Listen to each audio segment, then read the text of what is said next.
a grassroots effort for education awareness and advocacy is something that would benefit our budget mission.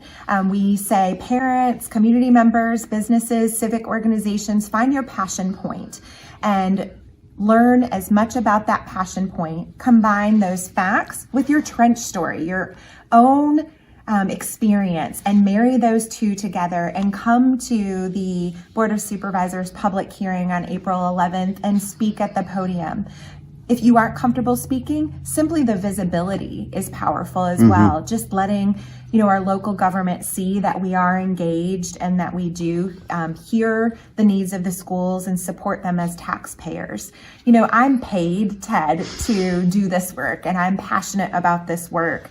But that old Charlie Brown teacher of wah, wah, wah, wah, I sometimes feel as if they're accustomed to hearing from Sarah Calveric and all of the data and the preparatory measures we bring to the table. They know that. They've grown to expect that, but we're not yielding very different outcomes. And I really think that what will create that positive change is the voice of students, the voice of, our caregivers, the voice of our businesses who see our youth as their future.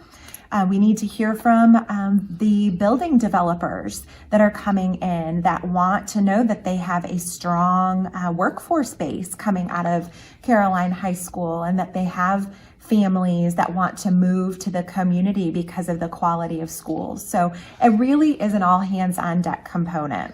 There is nothing more powerful than, like you say, having a parent or a student talking about how Caroline County schools have impacted and continues to impact their lives. Right. And by no means are we asking for people to come to join us in advocacy in a scripted fashion. We really want people to be genuine, authentic. I think when you speak from the heart, that is really where the greatest impact is made.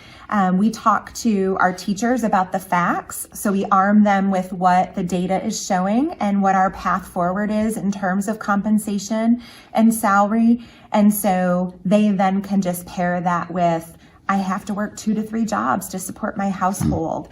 I am exhausted from the work of covering other classrooms that don't have a certified full-time teacher in them. So I'm not willing to stay after to tutor. And so that vicious cycle of the post-pandemic K-12 arena has really impacted everyone. And so I think salaries are just one of those puzzles pieces that is really obvious and easy to understand. Well, and we talk about economic development and growth. When companies look to come to a Caroline, they're going to look at the type of school system that you have. They are. And so we are growing in our work and our partnership with the Economic Development Office. We have a communications and community engagement specialist on staff, and she is really rooted in the Fredericksburg, Richmond area and has helped our partnerships with businesses blossom. And so she is, working alongside Mr. Wilson, hip to hip.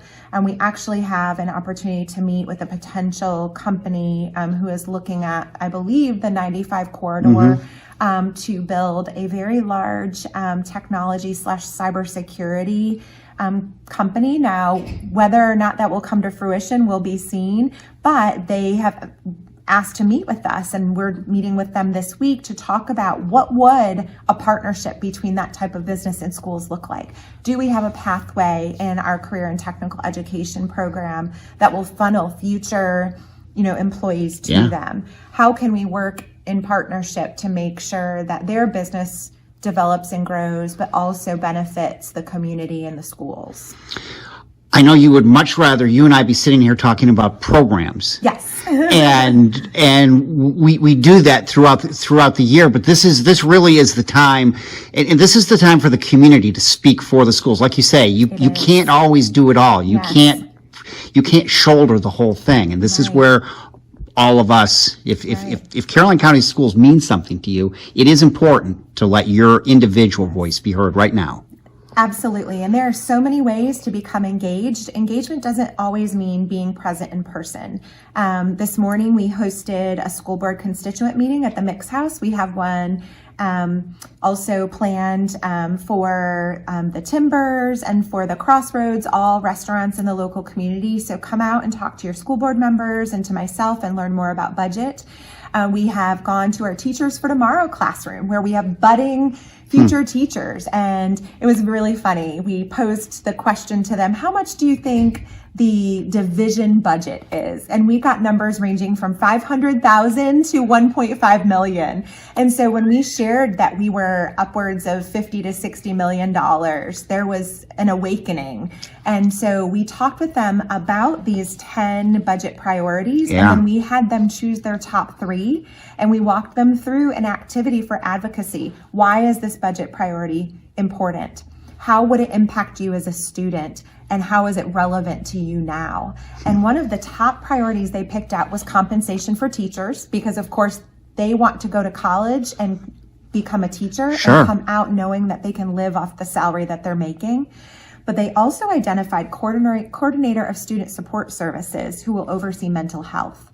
And they talked a lot about mental health in this day and age after the pandemic and with social media and how they wrestle with that on a daily basis as students in this generation. So from the mouths of babes, we hope that they find their advocacy voice and they'll come out on April 11th and join us at the podium.